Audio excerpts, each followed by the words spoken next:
এই পৃথিবীর জমিনে যতদিন আপনি বেঁচে আছেন, কেমন করে খাওয়াবেন, কি খাওয়াবেন, আল্লাহ সব ফয়সালা করে রাখছেন।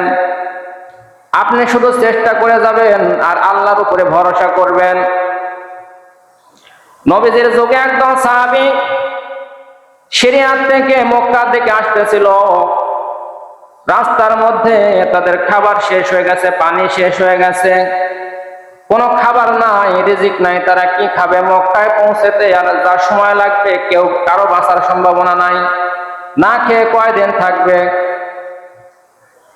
ওইসব সাহাবীরা দুইজন ঘোড়াওয়ালা সাহাবীকে দ্রুত গতিতে আগে পাঠায় দিয়েছেন নবীজির কাছে।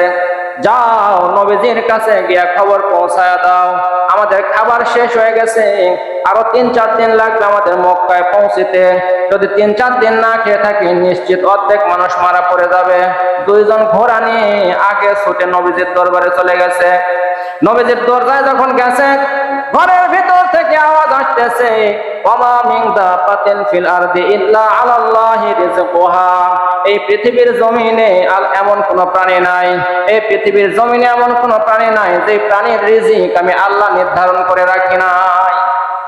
তারা তাদের কথা নবীজির কাছে বলার সাহস পাইল না।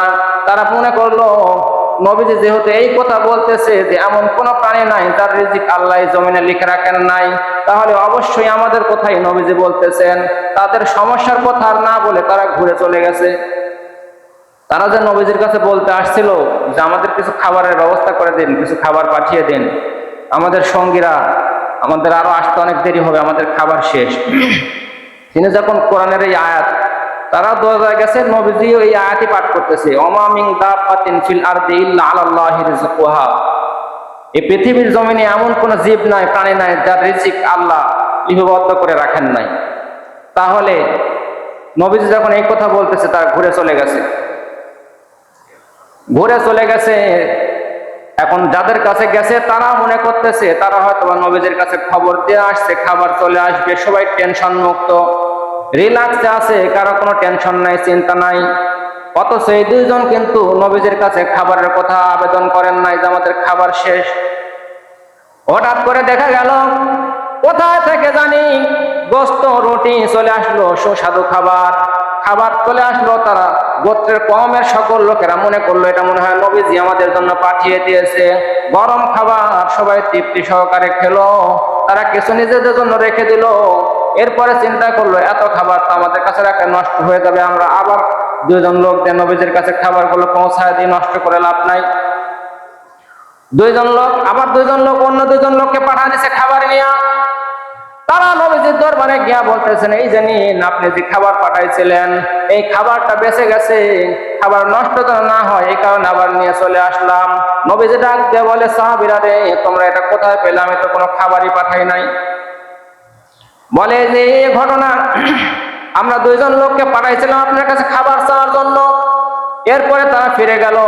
কিছুক্ষণের মধ্যে কোথায় থেকে যেন গরম খাবার চলে আসলো।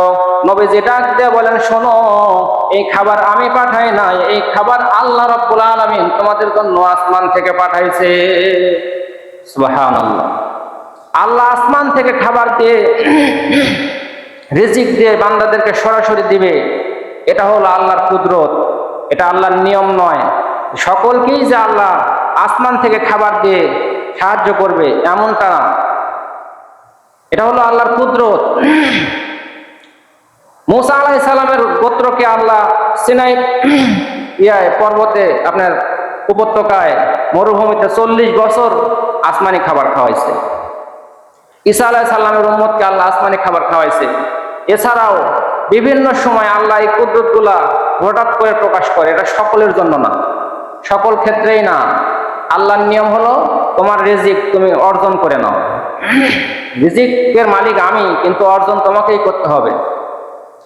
ফাইযা কুদিয়াতিস সালাতু ফান্তাশিরু ফিল আরদি ওয়াবতাগু মিন ফাদলিল্লাহ।